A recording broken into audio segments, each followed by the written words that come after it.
Tuhan, karena kami ada karena Engkau. Hanya anugerah-Mu Tuhan yang memampukan kami ada sampai saat ini. Terima kasih Tuhan. Ajar kami untuk lebih mengenal Engkau secara pribadi Tuhan.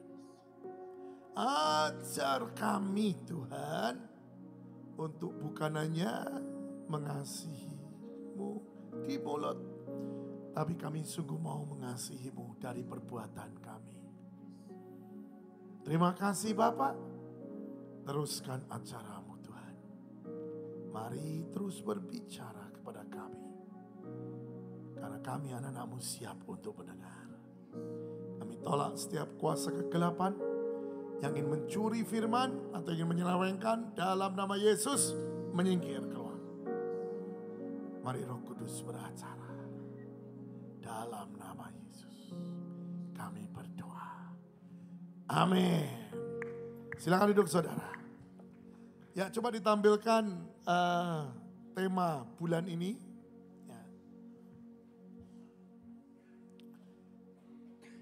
Ada satu tema yang Tuhan taruh untuk bulan ini saudara. Ini satu tema yang sangat luar biasa kalau buat saya. Kenapa? Karena ini tema mempunyai arti bergantung total. Ya, komplit, benar-benar bergantungnya itu benar-benar bergantung. Nah, kalau kita mau lihat seperti itu, ada satu cerita di Alkitab. Kita buka dulu dalam Yohanes pasal yang ke-11. Yohanes pasal ke-11.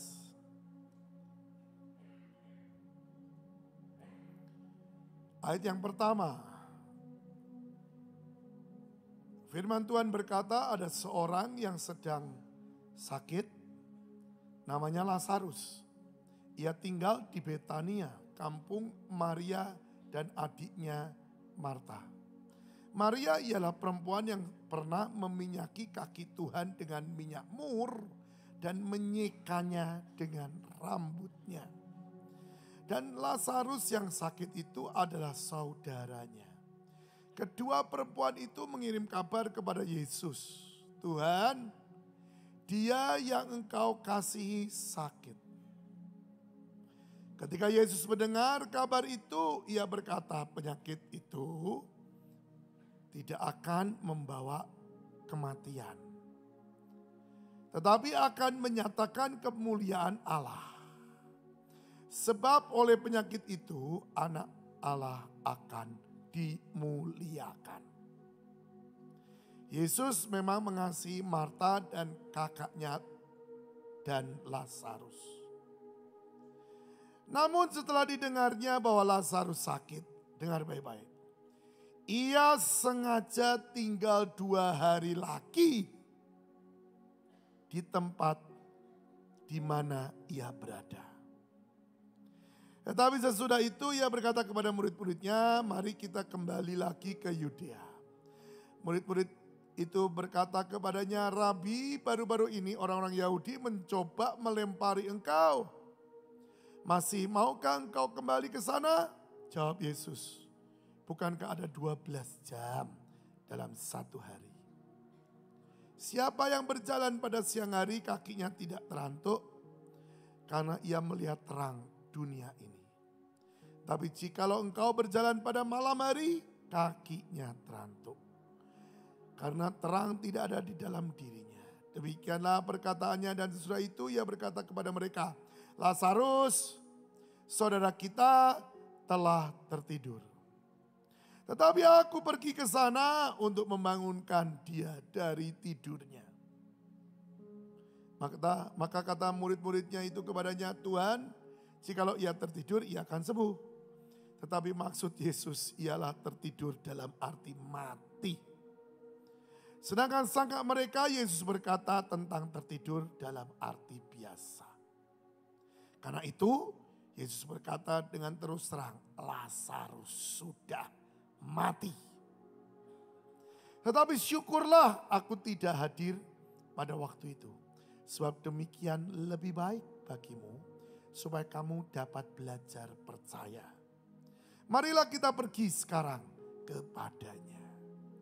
Kalau kita pelajari firman ini saudara, ada sesuatu yang aneh. Kenapa pada waktu Yesus mendengar Lazarus sakit, dia sengaja tinggal 2 hari lagi. Nah ini loh saudara. Hal-hal seperti ini yang menyebabkan seringkali kita diuji. Apakah kita benar-benar didapati bergantung total kepada Tuhan atau tidak? Nah, ini saudara. Seringkali kita berkata, Tuhan, loh kelihatannya kok begini, jadinya kok begini. Tetapi apa yang dilihat kita, itu tidak sama dengan apa yang dilihat Tuhan.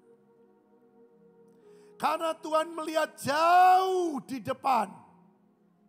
Dan manusia tidak bisa melihat itu. Yang kita lihat hanya ada yang di depan kita. Ini yang menjadikan apa yang Tuhan katakan seringkali kita tidak nangkep. Apa yang Tuhan katakan tidak sama dengan apa yang kita pikirkan. Dari kejadian ini saya melihat sesuatu, yaitu apa? Pelajaran yang sangat baik. Benar enggak kita bisa bergantung pada Tuhan? Benar enggak kita bisa percaya kepada Dia? Bahwa apa yang Dia tentukan terjadi dalam hidup kita, itu yang terbaik buat kita. Biarpun apa yang kita lihat dari mata,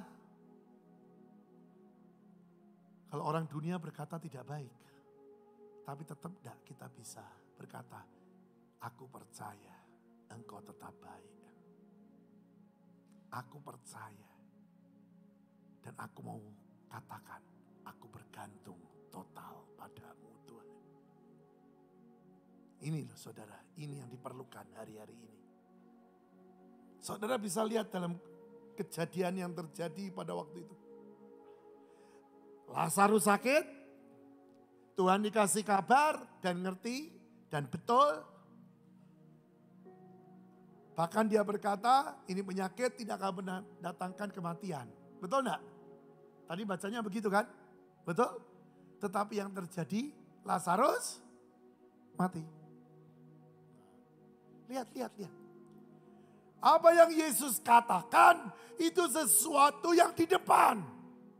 Sesuatu yang mencipta.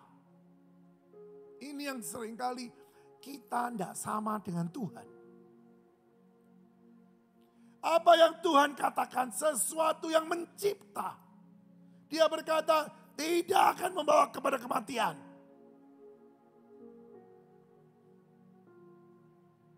Dan semuanya. Ya pada waktu belum meninggal Lazarus ya oke-oke aja.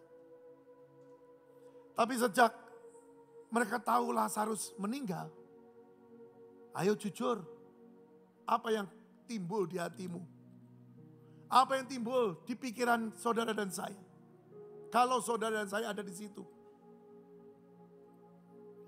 Pasti kita akan berkata, wah Tuhan ini ngawur ngomongnya.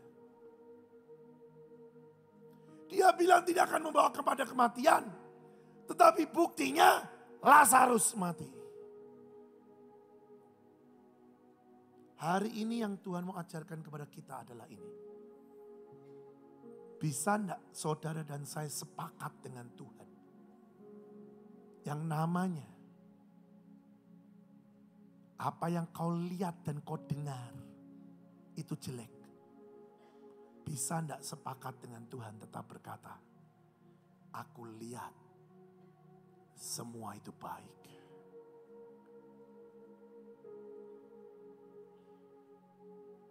Ini loh saudara. Memang Yesus berkata tidak akan membawa kepada kematian. Kenapa? Kalau saudara lanjutkan, Tuhan membangkitkan Lazarus. Jadi Tuhan berbicara sesuatu yang di depan. Sesuatu yang mencipta.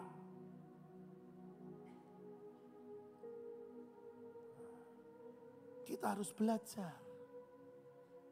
Apa yang kita pandang tidak sama dengan apa yang Tuhan pandang. Tapi mari saat ini sejajarkan, sinkronkan pandanganmu dengan Tuhan. Kita harus ngerti bahwa di dalam Tuhan semuanya itu mungkin. Mujizat itu memang Dia. Jadi kalau orang bilang gak mungkin, buat Tuhan itu mungkin.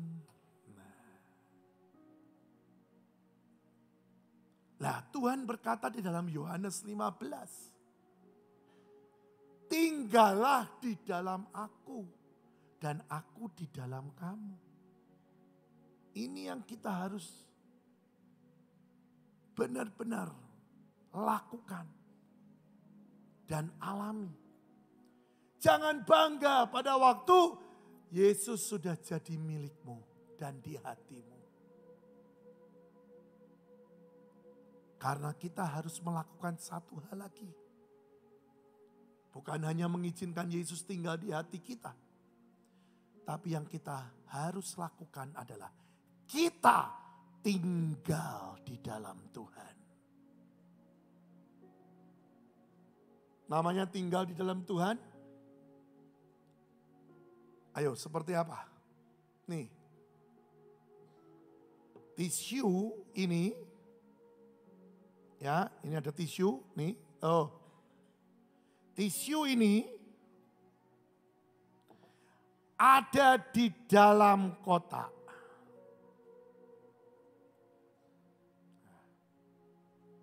Ayo, yang kelihatan tisunya atau kotaknya? Kotaknya. Ini yang harus terjadi dalam hidup kita. Yang kelihatan Yesus Kristus. Bukan kita. Yang pokoknya yang terlihatlah itu Yesus. Sekarang saya mau tanya. Kalau ini saya selentik. Tisunya kalau bisa merasa kesakitan enggak? Enggak. Kalau saya pukul, tisunya merasa dipukul enggak? Tidak. Itu yang harus terjadi dalam hidup kita. Kalau saudara difitnah, kalau saudara diomongi, saudara disakiti, bahkan saudara dipukul. Dengar, hatimu jangan pahit. Seperti tisu ini, dia enggak pahit.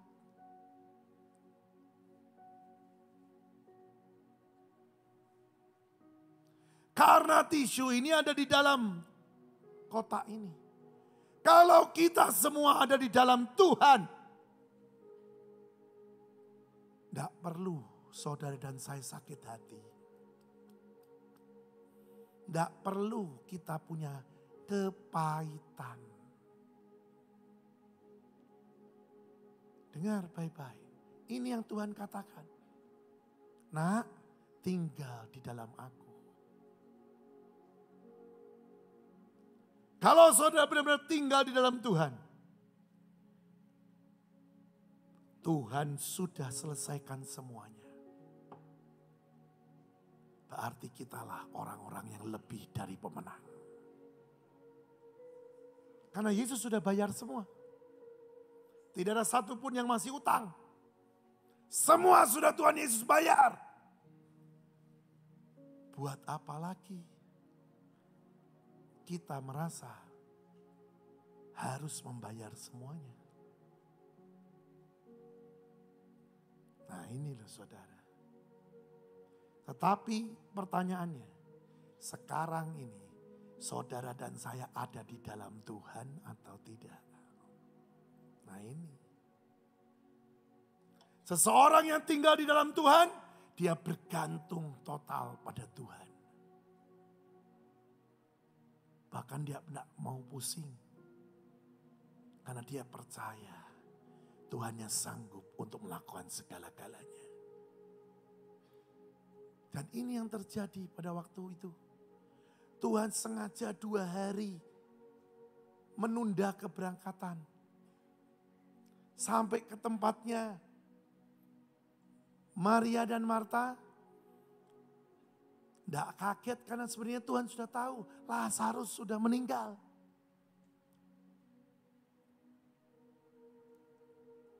Nah ini loh saudara. Tetap tidak percaya bahwa dia tentukan yang terbaik bagi kita.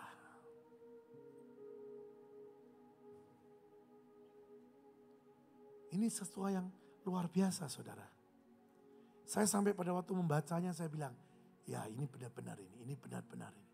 Yang terjadi dalam hidup ini seperti ini. Tapi kita diminta untuk tetap percaya bahwa Tuhan sanggup untuk melakukan yang tidak ada jadi ada. Yang tidak mungkin jadi mungkin. Bahkan kalau kita lihat cerita ini ya, sesungguhnya Maria dan Marta juga tidak nuntut untuk Lazarus dibangkitkan. Ini sesuatu yang baik. Malah Tuhan bangkitkan Lazarus. Saudara tahu kenapa dia tunda? Karena ada kata-kata yang dia genapi. Nih, kata-katanya begini. Ayat 15. Atau ayat 14 dulu. Karena itu Yesus berkata dengan terus terang, Lazarus sudah mati. Tetapi syukurlah aku tidak hadir pada waktu itu. Sebab demikian lebih baik bagimu. Supaya kamu dapat belajar apa? Percaya. Saya baca ini, saya tidak nangkep. Saya bilang apa maksudnya belajar percaya. Tapi pada waktu Tuhan mulai memberitahu. Pada waktu Tuhan mulai menjabarkan, saya mulai ngerti. Tadi yang saya sudah katakan, tetap berani bisa berkata, Tuhan kau baik, tidak nyalain Tuhan.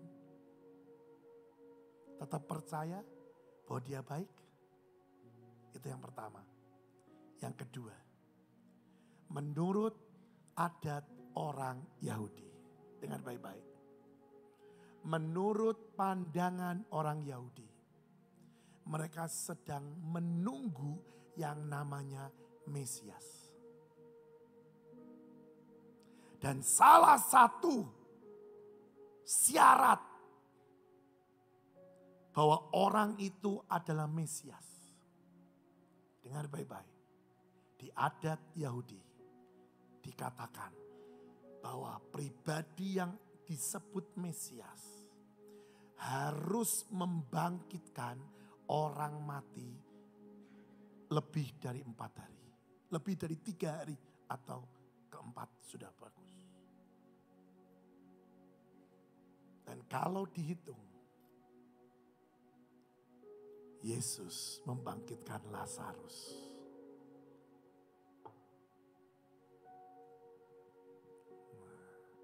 Jadi harusnya mereka semua ngerti bahwa dialah Mesias. Itu yang dia katakan. Supaya kamu dapat belajar percaya. Yesus itu menggenapi semuanya, saudara. Dan harusnya kalau murid-muridnya, orang-orang belajar dan ngitung dan benar-benar tanggap, maka orang-orang itu akan tahu benar dia ini Mesias. Karena tidak ada orang yang bisa membangkitkan orang mati setelah 3 hari, saudara.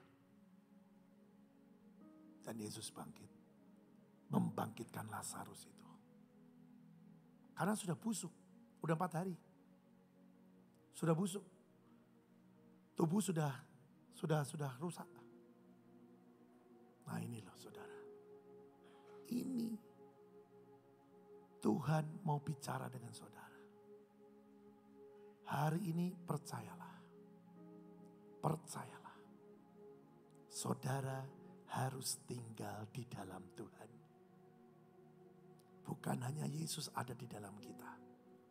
Kalau saudara dan saya tinggal di dalam Tuhan, acara-acara seperti ini yang penuh dengan mujizat ini loh, akan terjadi dalam hidup saudara dan saya. Kita akan melihat, kita akan mengalami, kita akan benar-benar imannya bangkit dan terus percaya bahwa Tuhan kita itu hebat dan real dan benar-benar Tuhan dan Raja. Bukan hanya sekedar legenda. Nah inilah saudara. Jadi ini waktunya saudara jalan bersama dengan Tuhan. Ya, jangan minta hanya pendeta yang ngalami. Saudara pun harus mengalami hidup bersama dengan Tuhan. Ya, hari ini kita akan dengar kesaksian demi kesaksian. Ya, kan ada, ya istilahnya bolehlah dikatakan 2 kelompok yang diutus. Ya. Yang satu ke Sorong, ya, ke daerah Sorong, yaitu Papua. Yang satu ke Jambi, ke suku Anak Dalam. Ya, kita akan dengarkan kesaksian dari mereka. Saya percaya Tuhan kita itu hebat, Tuhan kita itu luar biasa. Bahkan kita saat ini bisa hadir di tempat ini, bisa pakai baju, bisa menikmati semuanya. Sudahkah engkau dan aku mengucap syukur? Mari kita dengarkan kesaksian. Ya, oke, saya persilakan yang mau bersaksi siapa dulu? Yang dari Jambi atau yang dari Papua? Silakan, silakan. Ayo, jangan tunggu lama-lama, silakan. Ini mimbar jangan biarkan kosong. Siapa dulu? Nah, itu udah maju.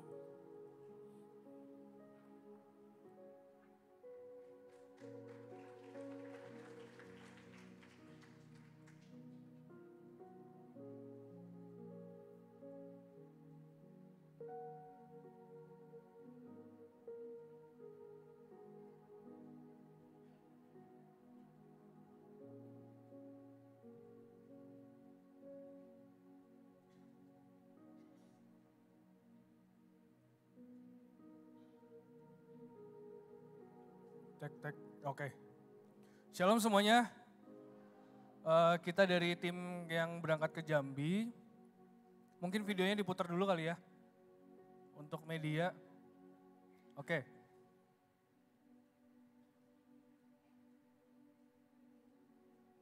Ada dikasih lagu.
Jadi ini medan yang kita laluin kemarin pas ke Jambi. Kita ke sebuah desa yang namanya Lubuk Bedono ya. Lubuk Bedono kalau nggak salah. Itu kita sekitar perjalanan kurang lebih 9 jam dari Jambi. Kita dari Jambi ke satu kota kecil dulu. Kita ke Singkut, namanya Singkut, itu perjalanan mungkin naik mobil sekitar 6 jam. Setelah 6 jam di Singkut kita bermalam 1 malam di gereja sana. Setelah di gereja sana besokannya pagi-pagi kita mulai doa jam 4. Setelah jam 4 doa, sarapan dan lain sebagainya, jam 6 kita langsung berangkat. Jadi yang tadi Bapak Ibu lihat itu segitu perjalanan kita itu jalanannya jalan-jalan lumpur seperti itu.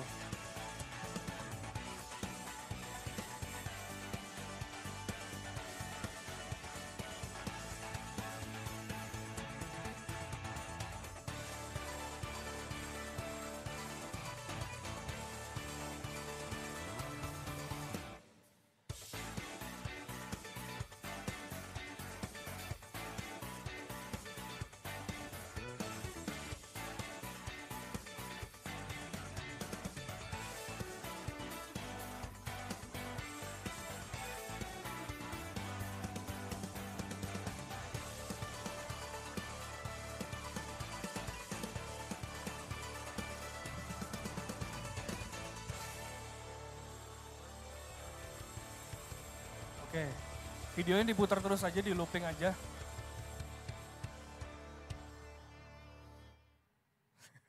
Oke, jadi kemarin itu perjalanan kita lumayan panjang, sekitar 9 jam perjalanan seperti yang sudah saya ceritakan tadi.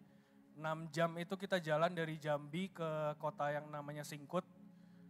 Kita bermalam di sana, ada satu pendeta yang memang memberikan dirinya untuk mengantarkan kita ke dalam desa itu. Jadi kita bermalam di gerejanya dia. Dia ini sudah 25 tahun pelayanan masuk ke dalam suku-suku di situ. Jadi emang pendeta ini saya sangat merasa hati dia emang ada untuk suku-suku terdalam di daerah situ. Mereka melakukan pelayanan ini mungkin hampir 25 tahun ya. 25 tahun, 20-an tahun. Tadinya Bapak Pendeta ini mantan tentara, jadi pas dia masih bertugas di tentara, tiba-tiba dia mendapatkan panggilan Tuhan, akhirnya dia ke Jambi dan mulai pelayanan buka gereja di sana, masuk ke dalam suku-suku terdalam di sana. Jadi di Jambi ini ada yang namanya suku anak dalam. Kalau Bapak Ibu belum tahu, suku anak dalam ini adalah suku-suku yang tinggal di dalam hutannya mereka. Jadi ceritanya zaman dulu itu pada waktu masih kerajaan di Sumatera, suku anak dalam ini tadinya adalah tentara-tentara. Jadi suku anak dalam ini berasal dari pasukan-pasukan dari kerajaan-kerajaan tersebut. Mereka pergi sebuah misi untuk melakukan daerah-daerah dan lain sebagainya. Tapi ada satu hal yang membuat mereka menjadi suku anak dalam. Karena mereka gagal untuk melakukan misi tersebut.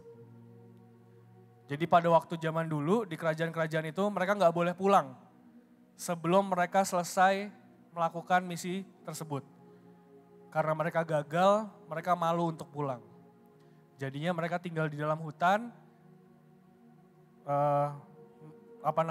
bangun rumah di sana dan lain sebagainya. Sampai jadi yang namanya suku anak dalam. Ada 5 tempat di sana, kita baru ke salah satunya. Mungkin nanti kalau ada yang mau berangkat lagi, masih ada 4 lagi yang bisa dikunjungi di sana. Ada 4 lagi.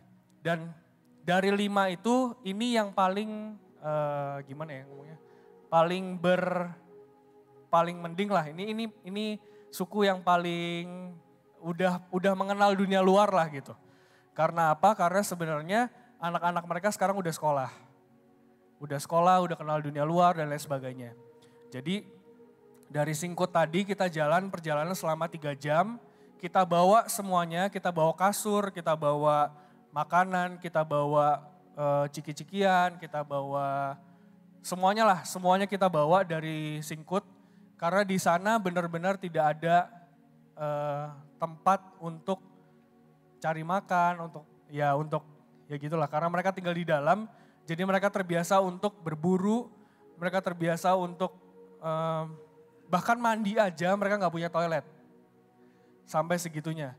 Pernah dibangun toilet sama pemerintah, tapi mereka hancurkan itu toilet. Anak-anak mereka hancurkan toiletnya. Jadi ya emang karena mereka terbiasa untuk tinggal di dalam, jadi mereka hidup ala kadarnya lah gitu di dalam. Jadi kita bawa semuanya. Kalau Bapak Ibu tadi lihat, saya dengan Pak Boas duduk di belakang selama 3 jam dengan perjalanan jalannya naik turun dan hancur jalanannya, penuh dengan lumpur. Itu sangat-sangat ajaib lah, Tuhan sangat-sangat menyertai saya. Saya sangat-sangat merasakan Tuhan itu memegang kendali buat semuanya. Kita begitu nyampe kita dibilang nanti akan ada 2 mobil yang bisa kita kendarai buat nyampe ke dalam. Tapi begitu kita sampai Singkut, bapaknya cerita 1 mobil lagi dipakai buat masuk ke tambang-tambang emas. Jadi tinggal sisa 1. Yang lainnya naik motor. Jadi kita masuk ke dalam 1 mobil dan 3 motor. Begitu kita jalan lagi, mereka bilang kita bisa masuk ke dalam daerah-daerah tersebut dengan mobil yang 4-wheel drive. Jadi penggeraknya itu mesin depan sama mesin belakang. Tapi kalau Bapak Ibu tahu, mesin depan mobil yang kita naikin itu gak nyala sepanjang perjalanan kita. Jadi kalau dikata mustahil, mungkin mustahil gitu. Bahkan kalau tadi Bapak Ibu lihat ada waktu-waktu kita stuck di sungai, kita harus seberangin sungai, itu sebenarnya atasnya udah desa. Desanya mereka udah di atas itu, tapi kita stuck di bawah situ. Jadi kita semua harus turun dan harus dorong itu mobil sampai bisa naik ke atas. Segitu ekstrimnya jalanan, tapi mungkin nanti teman-teman yang lain bisa cerita lebih lanjut. Kalau buat itu saya tahu begitu kita pergi ke Jambi atau ke pedalaman manapun, saya selalu menanamkan dalam diri saya percaya penuh lah sama Tuhan gitu. Karena begitu kita keluar, begitu kita pelayanan misi dan lain sebagainya, entah kenapa ada satu kuasa di dalam kita yang semakin bekerja dengan luar biasa. Itu mungkin Bapak Ibu sekarang ada di sini, saya sangat-sangat menganjurkan untuk kalian keluar. Kenapa? Karena dengan begitu semua yang kita dapat di sini dapat aktif. Dan kita ini bisa jadi tiba-tiba jadi manusia yang super gitu di luar sana. Ada yang sedang merasa jenuh dengan hidupnya? Ada yang sedang merasa kecewa dengan hidupnya? Karena sejujurnya mungkin kesaksian saya nggak banyak. Saya mau menyaksikan yang dari hidup saya aja. Sejujurnya waktu-waktu saya belum berangkat, saya tuh sedang jenuh banget sama hidup saya. Bahkan saya itu sampai ngomong sama Tuhan, Tuhan hidup itu kenapa gini-gini aja gitu.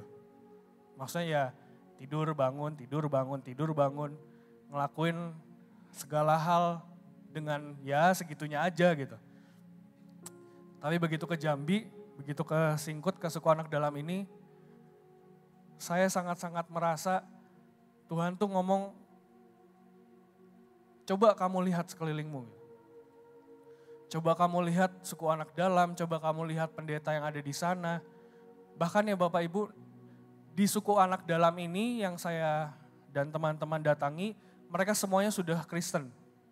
Ada sekitar 30 kepala keluarga, 30 keluarga lah, semuanya sudah Kristen. Kenapa? Karena ada satu orang ibu-ibu, dia sekolah Alkitab di Palembang, diutus untuk masuk penginjilan ke suku anak dalam. Bayangkan gimana satu orang ibu-ibu ini diutus untuk masuk ke suku anak dalam. Begitu dia masuk ke sana, dia menikah dengan orang sana, sampai dia bangun ini satu desa, benar-benar semuanya bertobat, semuanya percaya sama Tuhan. Saya sangat-sangat merasa hidup saya ini masih sangat-sangat belum maksimal dibandingkan mereka gitu. Kalau saya merasa jenuh, kalau saya merasa capek, kalau saya merasa sudah ada di titik puncak, begitu saya keluar sana, saya sangat-sangat merasa hidup saya ini belum full. Potensi saya itu belum keluar. Dan ketika saya keluar, ada banyak jawaban untuk masalah-masalah saya. Jadi kalau boleh dibilang cuma satu poin saya kesaksian. Kalau kalian sedang merasa jenuh, kalau kalian sedang merasa kecewa, kalau kalian sedang merasa hidup kalian gini-gini aja, mari masuk ke pedalaman. Karena buat saya itu mengubahkan sangat banyak hal saya dalam berpikir. Mereka ini suku yang benar-benar tertinggal. Mereka ini suku yang mungkin dapat dibilang gak tahulah dunia luar, gak tahu teknologi, pakai HP aja, kemarin diceritain pakai HP aja mereka tuh sebenarnya gak bisa baca tulis. Tapi telepon WhatsApp lah, chat WhatsApp mereka bisa gitu. Itu rada aneh sih, tapi ya itu yang mereka lakukan gitu. Sampai apa ya, sampai untuk mandi aja mereka harus ke sungai. Dan mereka itu mandi sebulan sekali, bayangin. Sebulan sekali mereka mandi, makan juga seadanya. Mereka makan itu cuma dari buah-buahan atau dari berburu. Jadi benar-benar kalau saya boleh bilang ya mereka ini hidup benar-benar bergantung sama Tuhan gitu. Sampai di satu titik saya tahu Tuhan ngomong. Jadi kita di sana tuh seharian, mulai dari pagi sampai malam itu kita full acara. Pagi itu acara anak-anak, siang acara anak muda, dan malamnya ibadah. Ibadah benar-benar ibadah yang KKR-nya itu malam. Dan pada waktu di sela-sela acara itu bisa istirahat. Begitu saya istirahat sebelum ibadah yang terakhir, Tuhan tuh cuma ngomong satu hal. Coba kamu perhatikan bagaimana mereka menyembah aku. Karena sejujurnya mereka tuh unik. Mungkin mereka gak tahu dunia luar, mungkin mereka gak punya apa-apa, tapi begitu kita masuk ke sana, begitu kita menyembah sama mereka, kita ibadah sama mereka, ada satu saya merasakan ada satu passion yang keluar dari situ gitu. Mungkin mereka gak tahu yang namanya passion, tapi saya dapat melihat itu di dalam mereka gitu. Begitu ibadah malam, pujian penyembahan, khotbah segala macam dipimpin sama Pak Boas. Sampai akhirnya altar call lah dan lain sebagainya, kita doain satu-satu semuanya. Tuhan cuma ngomong satu. Mungkin kamu dapat melihat mereka hidup apa adanya. Tapi dalam menyembah Tuhan, mereka gak seadanya buat Tuhan. Itu yang sangat-sangat menyentuh hati saya sampai tiba-tiba tuh ada yang terbuka di pikiran saya gitu. Mereka mungkin gak punya apa-apa, mereka mungkin cuma seadanya, mereka hidup apa adanya aja, tapi dalam menyembah Tuhan itu mereka gak seadanya gitu. Kita di sini enak, sangat-sangat enak menurut saya. Kita ada di gedung yang ber-AC, dengan semua fasilitas yang kita ada. Tapi mungkin seringkali kita ini seadanya buat Tuhan. Mungkin kita ini datang ke sini cuman, ya udahlah ayo ibadah hari Senin gitu. Kalau nggak ibadah mungkin nanti dimarahin lah, apalah segala macam. Cuma begitu di sana, saya itu melihat gimana hasrat mereka untuk menyembah Tuhan itu benar-benar ada. Mereka itu nyanyi aja mungkin kemarin nyanyi lagu apa ya? Nyanyi lagu, mungkin kita nyanyi lagu bait pertama, begitu udah mau sampai ref, mereka baru mulai bait pertama. Bayangin ya kayak gema gitu. Kita udah selesai nyanyi bait pertama, tiba-tiba mereka baru nyanyi bait pertama gitu. Karena apa? Karena mereka emang ya gak bisa berpikir sepanjang itu gitu. Tapi kalau kalian ada di sana, saya sangat-sangat percaya kalian bakal melihat gimana mereka sangat-sangat cinta sama Tuhan. Itu benar-benar luar biasa. Poin saya di sini cuma satu. Kalau kita ada di sini sekarang, mungkin kita semua sedang jenuh sama hidup kita, sama ibadah kita, sama penyembahan kita, sama semuanya. Saya mau kasih satu pesan, jangan pernah seadanya sama Tuhan.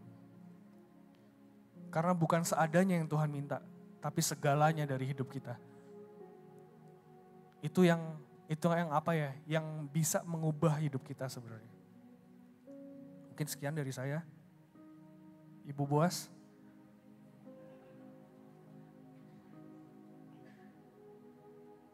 Shalom, selamat malam. Ini pertama kali saya pergi misi. Jadi sebetulnya itu biasa saya bagi tugas sama suami saya. Saya ngurus kerjaan, dia yang pergi misi gitu. Nah, cuma di akhir tahun 2019 itu gini, saya merasa di tahun 2020 ini tuh ada sesuatunya gitu. Jadi saya tuh bilang sama suami saya, kalau nanti kamu mau pergi misi, saya mau ikut ya gitu. Tapi saya tuh jujur gitu sama dia. Aku nggak bisa nari, nggak bisa nyanyi. Terus juga aku tuh yang nggak pinter lah gitu. Karena pelayanan saya juga kan cuma di green room tuh ya bersih-bersih, ngelayani gitu. Maksudnya pekerjaan umum. Tapi saya itu kalau ada kesempatan kamu pergi, saya mau mulai mendampingi gitu. Biasa kan dia itu ke Nias gitu. Terus dia bilang, Des mau nggak gitu, kita pergi ke suku anak dalam. Terus saya tuh bingung suku anak dalam gimana. Lihatlah saya YouTube di jejak petualang. Saya lihat, waduh kayak gini ya gitu. Tapi saya udah terlanjur bilang sama dia kalau ada kesempatan saya mau gitu. Sebisa mungkin saya mau dampingin kamu gitu, ikut pelayanan gitu. Terus akhirnya dia bilang katanya ya udahlah gitu bulan 2 aja ya gitu. Gitu ayo gitu. Ternyata itu sebelum saya pergi itu tiba-tiba saya itu sakit. Saya juga agak bingung gitu sakitnya apa gitu. Saya pikir karena saya olahraga gitu. Sampai akhirnya itu kan badannya sakit-sakit. Saya udah kurangin bebannya. Terus dikurangin juga gitu, lebih sebentar. Kok kenapa sakit gitu. Sampai suatu hari itu, di hari Kamis saya itu olahraga. Malamnya kan doa Kamis di sini, saya duduk di sana. Dengerin selesai begitu mau berdiri loh kok kaki saya tambah susah gitu untuk berdiri. Kaki itu rasanya kalau udah ditekuk nggak bisa dilurusin. Kalau udah dilurusin mau ditekuk itu susah. Saya pikir apa terkilir gitu karena olahraga. Akhirnya saya pergi segera ke refleksi karena lagi itu udah malam. Sepulang dari situ malah tambah parah ya gitu. Saya semalaman itu menggigil gitu parah banget. Sampai akhirnya itu karena itu hari Kamis, jadi Jumat itu saya izin sama suami saya off dulu ya gitu nggak ke kantor. Ternyata Jumat, Sabtu, Minggu itu tambah parah ya gitu. Saya juga agak bingung tapi hari Senin saya paksain gitu. Doa pagi terus saya itu kan nyalain lampu ya di Mahaliga. Aduh sebenarnya saya tuh udah mau nangis gitu. Kaki saya tuh sakit banget. Sampai akhirnya saya nyalain lampu satu-satu itu ternyata Pak Daniel udah pimpin pendamaian, saya tuh baru selesai gitu. Aduh Tuhan ini gimana ya gitu, saya tuh mau pergi. Terus semakin hari tuh kan bingung ya, terus ke dokter. Dokter tuh sampai saya tuh ke dokter umum, terus ke dokter satu spesialis dia tuh bilang gini, Bu udahlah cara banyak minum aja gitu. Terus yang dokter umum bilang, Bu banyak doa aja gitu. Karena nggak tahu, loh saya tuh bingung gitu. Kenapa ya gini? Ya udahlah kalau dokter kayak gitu, terus akhirnya saya kebetulan bisa cerita sama Ibu Selvi. Saya tuh bilang, Bu saya tuh gini-gini. Terus akhirnya sama dia dikasih vitamin. Kasih vitamin bagian atas tuh udah enak gitu. Biasa saya itu pakai baju, lepas baju harus dibantu gitu. Terus akhirnya udah enakan, tapi terus yang kaki gitu. Yang kaki Cici Lala udah tanya, Ci gimana mau pergi udah sembuh belum? Ya dalam nama Tuhan Yesus percepatan lah gitu, dalam proses gitu. Terus sampai akhirnya itu saya mau ke dokter, dokter ini penuh. Katanya Bu lagi cuti, baru kembali itu 10 hari lagi. Terus satu lagi, Bu ada dokternya tapi nanti Bu baru bisa dijadwalin tuh tanggal 20 sekian. Lah saya juga udah mau pergi ke Jambi. Nah jadi saya itu mengalami satu pergumulan, ini antara pergi atau enggak gitu. Terus yang pasti sih kalau saya mau pergi bareng sama suami saya pasti saya tanya anak-anak dulu karena anak-anak kan ditinggal. Ternyata mereka tuh bilang iya mama boleh pergi gitu ya udah. Nah cuma yang permasalahan itu kaki gitu. Jadi udah dikasih vitamin kondisinya naik turun gitu. Saya sampai bingung sampai hari Sabtu mau MJ itu saya akhirnya bilang sama suami saya gimana ya gitu. Ini saya udah mau cari dokter tapinya gitu nggak ada gitu dokternya yang bisa gitu. Terus tuh akhirnya tuh dia browsing. Terus saya tanya kamu mau apa? Yalah Des minum obat karena kan saya tuh paling jarang minum obat gitu. Saya tuh paling nggak mau kalau vitamin saya masih mau gitu. Terus cari obat. Terus saya tuh aduh gimana ya, ya udahlah nggak apa-apa cariin aja gitu. Saya tuh sambil doa minta obat yang tepat gitu. Terus akhirnya saya minum satu, terus saya MJ tuh kayaknya udah enak. Tapi begitu selesai MJ gitu, saya mau ini aduh kaku lagi. Tapi terus saya tuh tanya Tuhan, Tuhan gimana ya obatnya kok nggak ini ya, nggak bekerja. Terus tapi di hati tuh gini, terusin aja gitu, makan sampai hari ini gitu. Sampai malam saya makan, terus saya itu karena mau pergi, jadi saya itu tiap minggu kan ngunjungin papa saya gitu. Aduh gimana ya kalau ketemu papa saya, bener lihat saya datang, dia udah di teras. Dia lihat kaki saya, kenapa? Pakai sepatu baru yang lecet. Terus saya tuh gini-gini aja senyum gitu. Aduh gimana ini, saya tuh gak berani bilang saya mau pergi pelayanan ke Jambi. Karena kan itu hari Sabtu, terus saya itu rencana mau berangkat itu di Selasa atau di Rabu gitu. Ya gitu saya bilang tuh, sakit Pak gitu. Oh ya udah. Terus akhirnya, aduh Tuhan ini gimana gitu. Waktu saya tuh hanya tinggal hari Minggu, hari Senin gitu, gimana ya gitu. Terus akhirnya saya Sabtu itu, ya udahlah gitu Tuhan, pokoknya aku berserah gitu.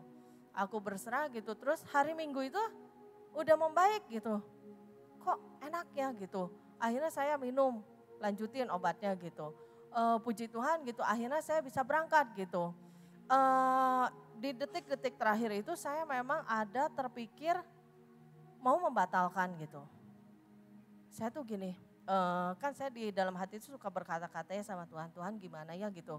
Saya mau pergi, saya tahu gitu, saya udah dikasih kabar perjalanan itu ditempuh terakhir itu dari Jambi itu harus menempuh 5 jam atau 6 jam perjalanan. Di situ kita terakhir di desa itu dapat sinyal gitu.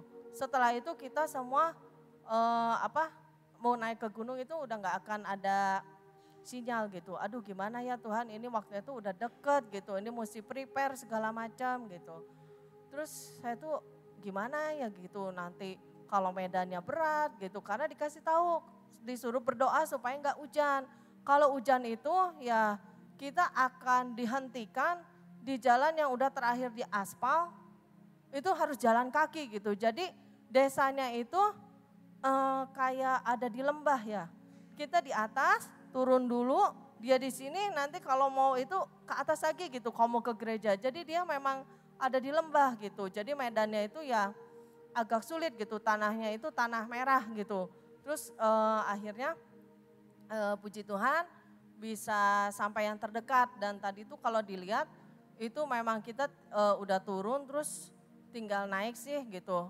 Itu akhirnya kita bongkar muatan gitu, semua satu-satu diangkutin itu. Terus akhirnya saya itu memang sih ada kan tadi itu bimbang ya gitu. Bimbang udahlah gitu, saya nggak usah ikut misi ini dulu gitu, mungkin ada misi selanjutnya gitu. Tapi terus tuh saya teringat gitu, kenapa, ini kilas balik ya gitu, kenapa saya itu mau ikut misi gitu, padahal biasa saya bagi tugas gitu. Ternyata tuh gini, beberapa bulan sebelum menjelang akhir 2019, saya itu kalau tidur sering terbangun. Nanti jam 1 pagi, jam 2 atau jam 3, saya terbangun pasti walaupun doa sebentar, saya pasti doa untuk kota ini, untuk Indonesia gitu. Hanya itu, terus saya tidur lagi gitu. Nah, terus di hati tuh gini, masa gitu kamu udah sering doa gitu, kamu kok mau batalin gitu. Ayo pergi, ya udah gitu, saya mau pergi gitu. Sampai suatu pagi itu waktu saya doa, terus tiba-tiba tuh di hati gini, kan saya suka ngecek ya gitu berita online, oh Bandung aman gitu, Indonesia aman gitu. Terus suatu waktu di hati tuh gini, kan saya bilang Tuhan aman ya kota Bandung ya gitu, nggak ada apa-apa. Terus tiba-tiba gini, jangan dikira kalau kota Bandung aman, tempat kamu aman, jangan dikira kalau ada satu bagian di Indonesia yang terjadi apa-apa, itu kamu emang nggak kena. Saya itu langsung ingat gitu, perkataan dari Mordekai ke Esther. Ratu Esther lagi itu ada di istana dan sepertinya aman gitu. Sedangkan yang di luar itu sedang dalam kondisi akan dibinasakan gitu. Jadi akhirnya saya tuh mikir, oh iya Tuhan, ya oke gitu, saya akan berangkat gitu. Saya tahu gitu, harga yang harus dibayar tuh enggak mudah. Karena saya tahu setiap kali saya kalau pergi sama suami saya yang berkaitan dengan rohani, pasti ada tanda-tanda gitu. Tiba-tiba anak saya tuh mulai ada gejala sakit gitu. Kemarin juga sama, sampai saya itu udah pergi, dia tuh bilang, Mah, maaf ya, saya ini udah buang-buang air gitu, udah 7 kali Mah. Gimana ya Mah? Terus saya bilang, kamu masih kuat nggak? Kuat Mah gitu. Terus coba saya tuh bilang sama dia, Mama udah tinggalin obat atau apa. Kamu kalau misalnya sampai nggak tahan, kamu tahu ya harus ke rumah sakit ya. Kamu udah tahu dokternya ya gitu. Terus katanya, iya Mah gitu, aku coba ya tahan gitu.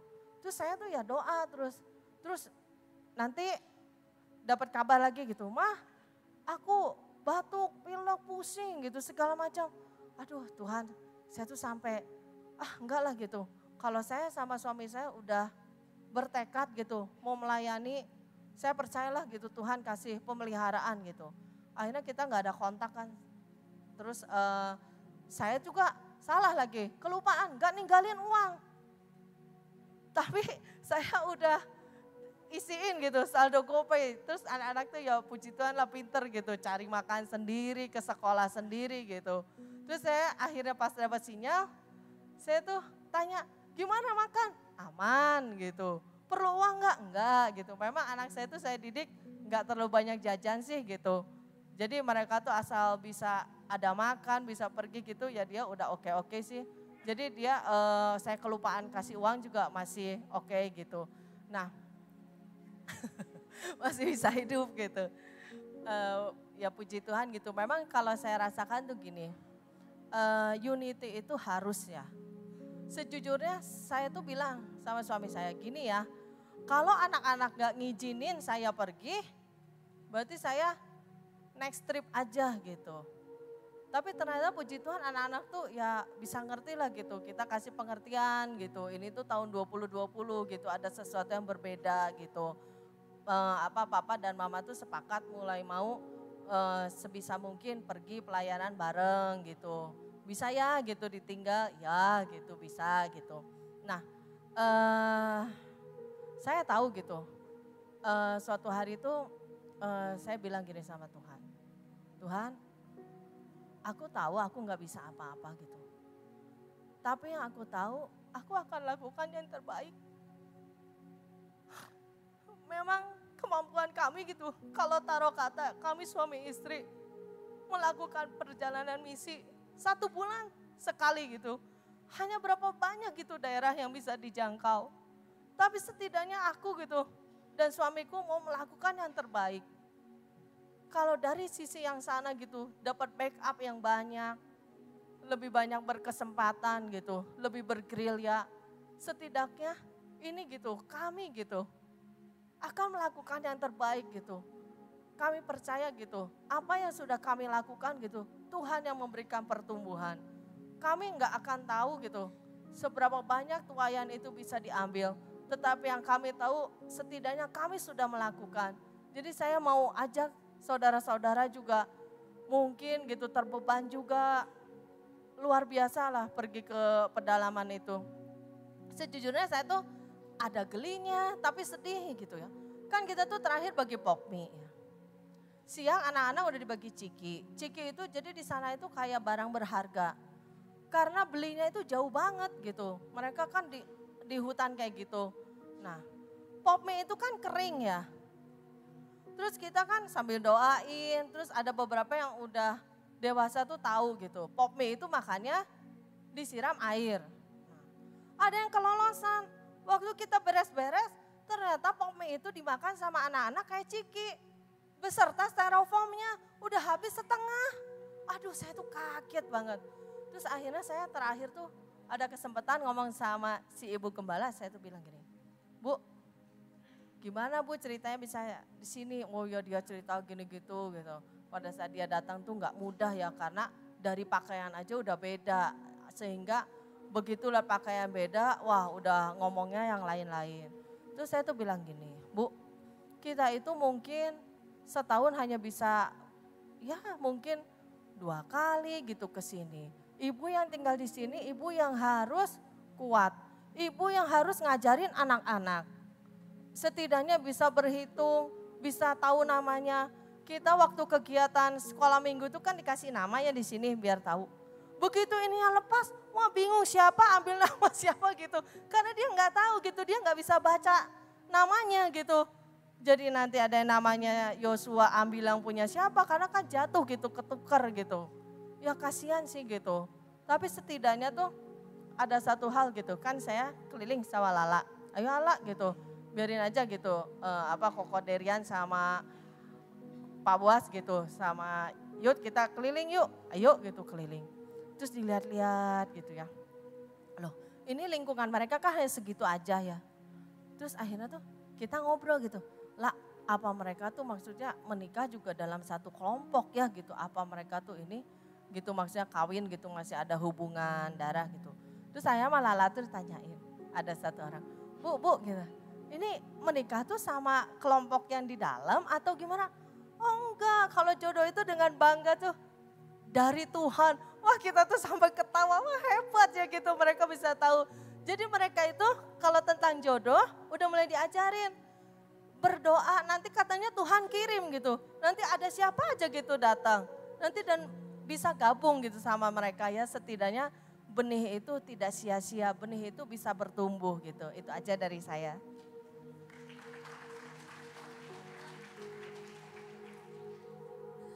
Kayaknya semua kesaksiannya udah diambil. Kalau tadi Derian udah bercerita tentang bagaimana kita bisa sampai di sana.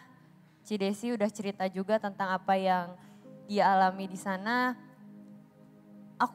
Saya sekarang mau sedikit cerita tentang apa yang saya alami gitu ya. Jadi ke Jambi ini sebenarnya saya bilang sama Derian awalnya, udah kamu aja yang pergi, saya nggak usah ikut gitu. Dulu mungkin saya sering kesaksian tentang saya pergi ke Mentawai, ke Nias dan lain-lain gitu. Itu di fase-fase dimana kita sering pergi untuk misi gitu. Jadi kalau misalnya dalam sebuah pertandingan tuh istilahnya kita tuh udah pemanasan terus gitu. Jadi abis ini misi selesai ini gitu. Sedangkan sekarang ini saya udah dalam sebuah fase yang nyaman, tinggal di kota, udah jarang jorok-jorokan, jarang yang namanya ketemu dengan sebuah misi yang kadang tuh Tuhan selalu memberikan, pergi ke misi ini semuanya akan baik-baik saja gitu. Tapi yang saya alami adalah ketika saya pergi ke sebuah misi pasti ada yang terjadi gitu. Tidak mulus-mulus aja gitu. Walaupun Tuhan selalu bilang, aku menyertaimu dari perjalanan awal hingga akhir. Singkat cerita, untuk kemarin yang kapan hari saya pergi ke Mentawai, memang tempatnya dan perjalanan ke sana waktu itu sama Ko Asen juga, sama Ko Hendar, perjalanannya susah. Berkali-kali lewatin tanah merah dan lain-lain, saya pun sampai jatuh dari motor gitu. Cuman pas yang di sini, Tuhan membuat semuanya menjadi lebih baik dan lebih mudah. Tapi Tuhan menguji di daerah yang lain gitu. Saya sampai cerita sama ibu saya gitu, mungkin ini terlihat agak sedikit jorok ya gitu. Jadi kita itu harus buang air kecil dan air besar itu nggak ada tempat, nggak ada WC umum, kita harus buang itu di hutan gitu. Bener-bener hutan belantara, banyak cacing, banyak semut, banyak belalang yang berterbangan kemana-mana gitu kan. Dan buat saya itu, saya nggak terbiasa dengan hal itu gitu. Jadi kalau ditungguin orang gak akan selesai-selesai gitu maksudnya. Semakin ditungguin gak akan selesai-selesai dan tapi pengen buang gitu loh maksudnya. Saya ngomong sama Ci Desi, Ci udah gak tahan ini gimana gitu. Tapi bapaknya sering bilang, cepetan ya ini tuh jalan umum katanya. Kalau kamu gak cepet, antara kamu yang disengat belalang, disengat cacing, atau orang datang katanya gitu. Ya saya juga panik gitu. Dan alhasil ya dapet salam pertama saya disengat cacing gitu akhirnya. Saya langsung cerita sama ibu saya, aduh gimana nih baru berangkat udah dikasih salam sama cacing gitu. Terus udah gitu sampai ke sana, ternyata kita itu ngelewatin sebuah daerah yang benar-benar curam. Saya udah doa-doa sama Tuhan, Tuhan ini dikasih mobil, udah puji Tuhan semua wanita itu gak harus naik motor. Dulu kita naik motor, ini enggak, kita duduk di mobil yang tadi yang bak terbuka itu. Kita di dalam sama beberapa orang pelayan dari Jambi. Ketika perjalanan saya tuh udah feeling sesuatu, kayaknya ada yang gak beres deh sama mobil ini gitu. Tuhan tuh kayaknya gak mungkin kasih perjalanan misi yang lancar buat saya gitu. Pasti tuh ada struggle-nya gitu, ada sesuatu yang perlu didoakan gitu. Saya sama ngomong sama Derian dari awal, hati-hati loh kalau pergi sama aku pasti gak mulus-mulus gitu. Terus dia selalu ngomong, lah jangan ngomong yang sia-sia, batalin katanya gitu. Cuman tuh Tuhan selalu membuat apa ya, kembali sesuatu yang sudah lama pudar gitu. Cinta mula-mula itu kembali diterbitkan Tuhan karena Tuhan tuh membuat sesuatu yang unik gitu. Ketika kita jalan tiba-tiba bapaknya baru ngomong di tengah jalan, ini mobil saya tuh mobil tua ya katanya ibu-ibu. Air radiatornya bocor kata dia kayak gitu. Dia ngomongnya santai banget. Tapi mobil ini kuat kok, saya udah sering bawa buat tambang emas kata dia kayak gitu. Terus dalam hati mungkin ada beberapa ibu-ibu di sana yang gak ngerti mobil gitu ya. Mereka cuman, oh iya pak. Gak lama ternyata saudara-saudara pas lagi nanjak, tiba-tiba bapak ini tuh gak lihat ke depan. Padahal tuh jalannya grunjulan banget gitu. Dia ngeliatin kaca yang di depannya itu yang ada speedometernya gitu. Dia ngeliatin terus, wah aku udah feeling aduh gawat nih. Baru jalan 2 jam gitu. Ini si bapak udah ngeliatin ada apa. Dan benar ternyata kap mobilnya ngepul. Air radiatornya bocor.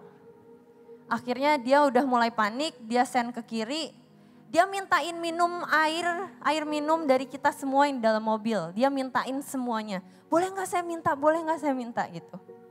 Alhasil semua air minum kita yang kita bawa dari singkut itu habis semuanya buat ngedinginin si radiator ini gitu. Soalnya mobilnya udah ngepul banget.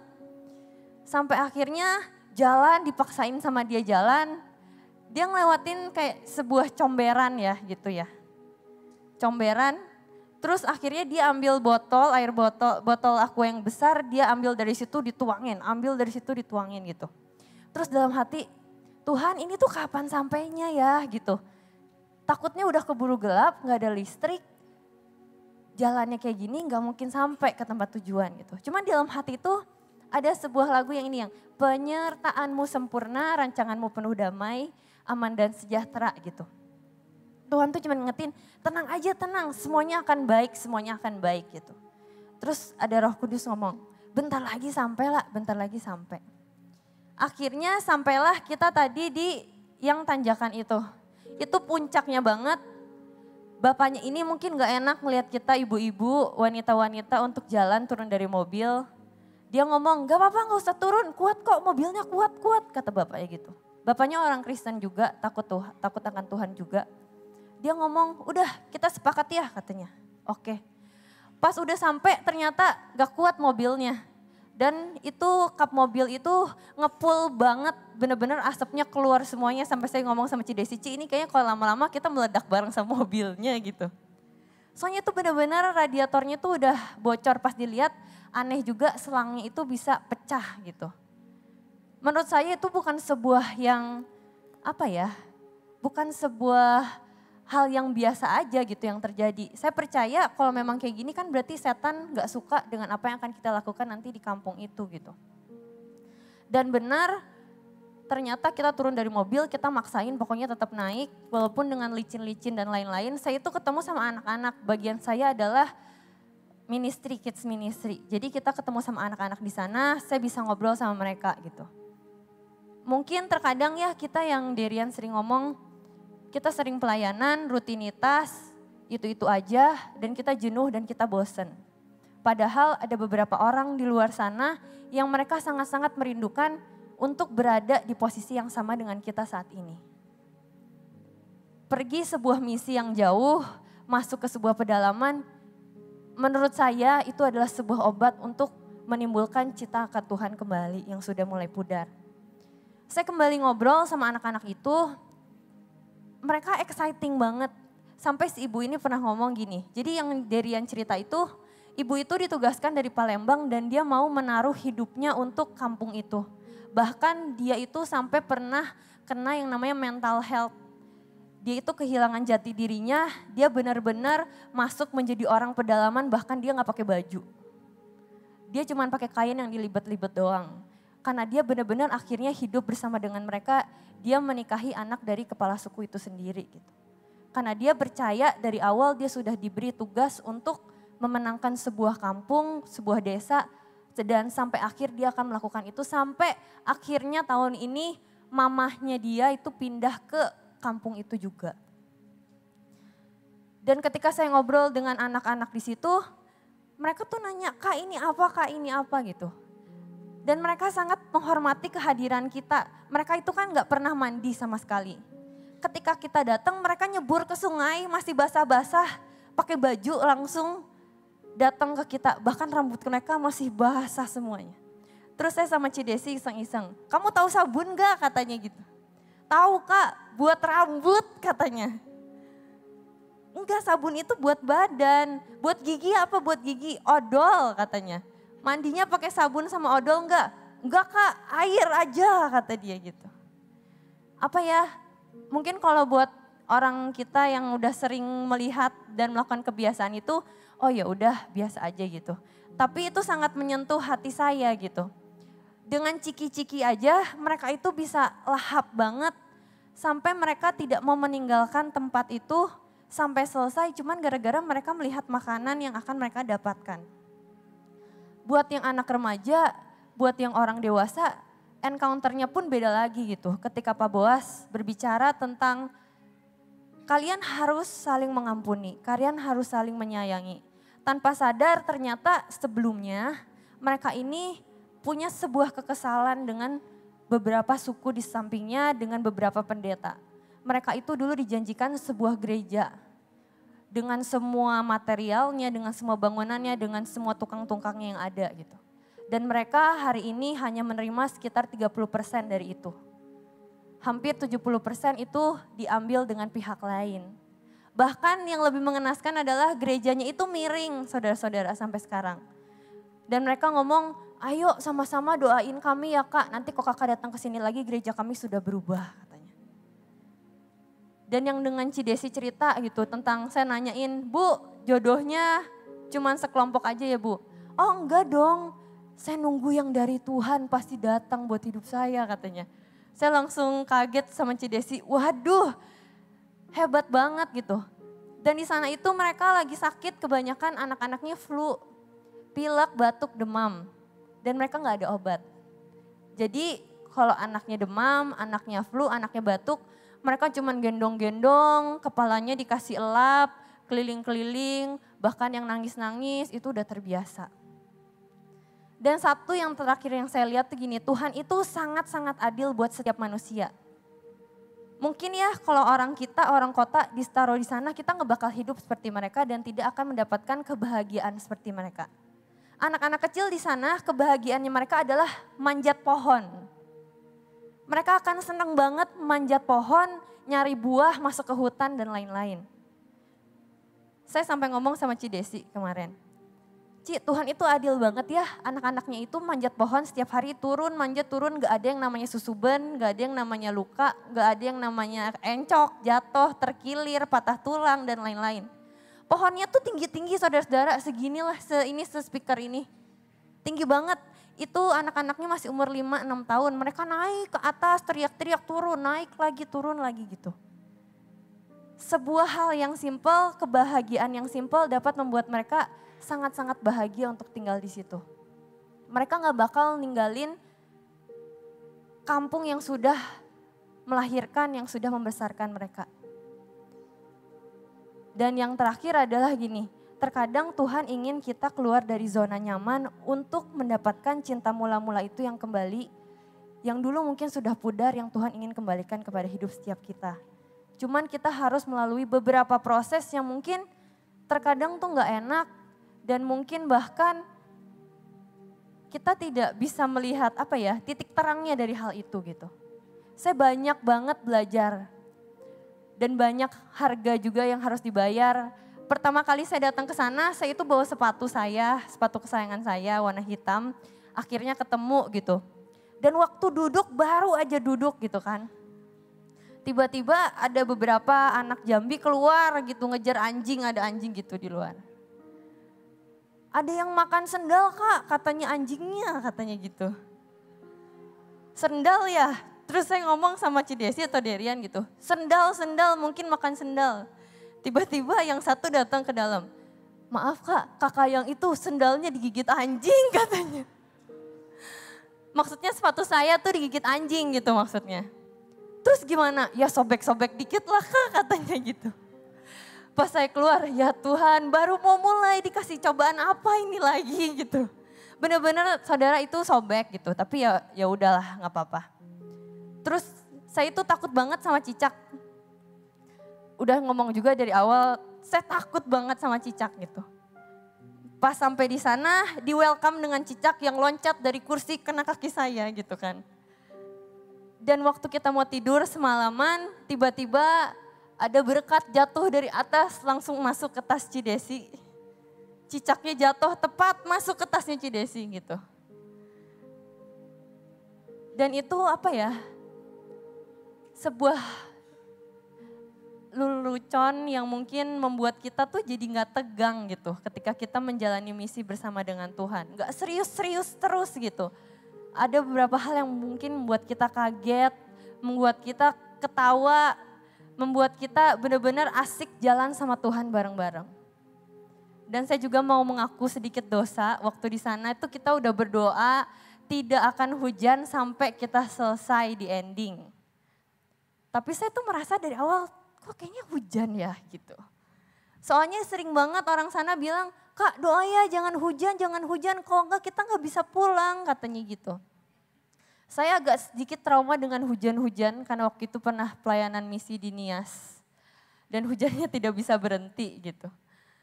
Nah waktu di sana, tapi waktu di sana itu semua sudah berdoa, jangan hujan.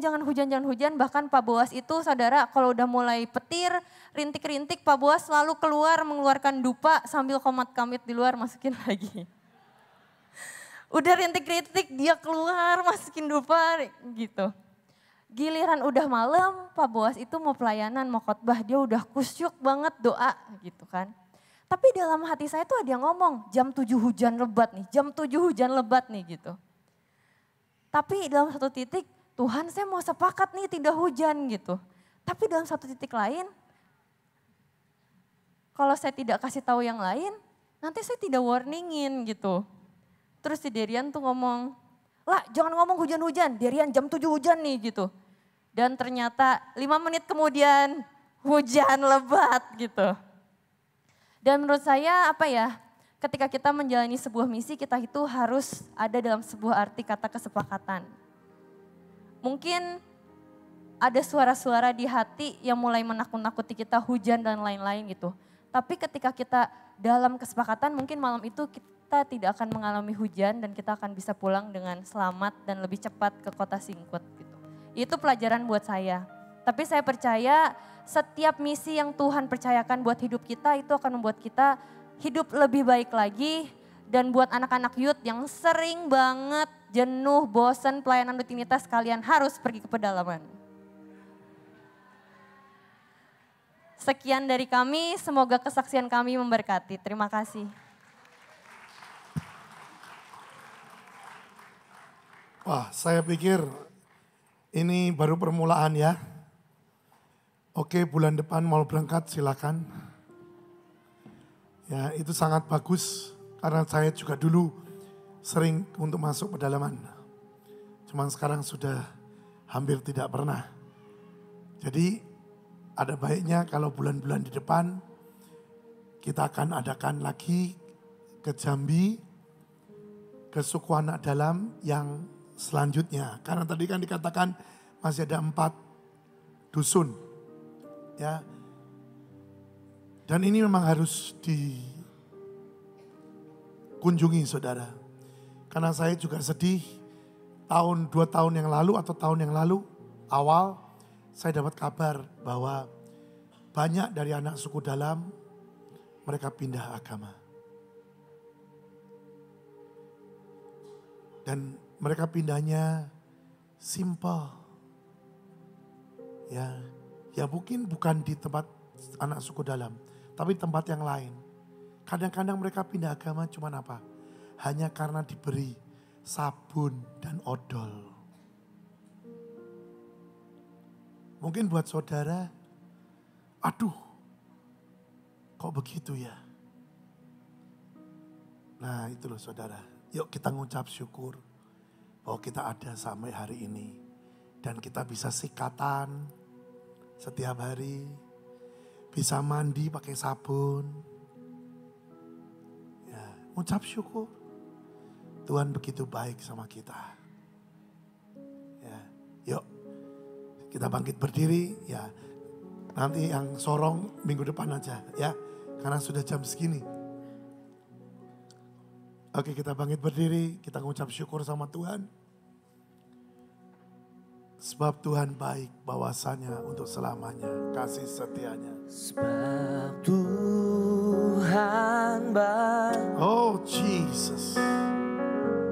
Bahwasanya untuk selamanya kasih setianya. Kasih setianya selamanya. Sebab Tuhan baik. Bahwasanya untuk selamanya kasih setianya.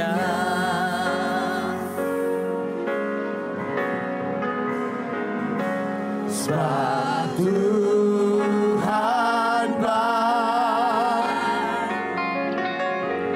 Bahwasanya untuk selamanya kasih setianya. Kasih setianya selamanya. Sebab Tuhan baik. Bahwasanya untuk selamanya kasih setianya. Kami mengucap syukur Tuhan karena Engkau sungguh baik sama kami. Maafkan kami, ampuni kami yang seringkali kami menuntut Engkau. Yang seringkali sesungguhnya kami komplain sama Engkau. Ampuni kami Tuhan. Kami belajar hari ini bahwa Engkau sebenarnya sudah tentukan semua indah. Rencanamu indah bagi kami. Bahkan yang tidak ada pun jadi ada. Yang tidak mungkin jadi mungkin. Karena Engkau Tuhan yang penuh dengan mujizat. Dan kami lihat juga dari kesaksian demi kesaksian. Masih banyak orang yang di bawah kami. Tuhan terima kasih. Terima kasih Tuhan. Sebentar kami akan kembali ke tempat kami masing-masing. Kami minta banyak penyertaan-Mu Tuhan. Kami minta berkat-berkat-Mu mengalir dalam hidup kami. Kami minta Tuhan. Biarlah semua kerugian, kecelakaan, pemotongan jalan kehidupan. Demi nama Yesus menyingkir dari hidup kami. Dan biarlah kami terima berkat-berkat-Mu Tuhan. Keberhasilan. Kami terima kelimpahan. Kami terima sesuatu yang indah bersama dengan Engkau. Mari Tuhan, pakai kami. Dan biar kami juga dapat bersaksi dimanapun kami berada. Terima kasih Bapa. Terpujilah nama-Mu. Terimalah berkat Tuhan. Keberhasilan, kelimpahan, kesuksesan. Dan semuanya lancar. Terima. Hiduplah takut akan Tuhan. Di dalam nama Tuhan Yesus. Semua yang terima berkata, amin.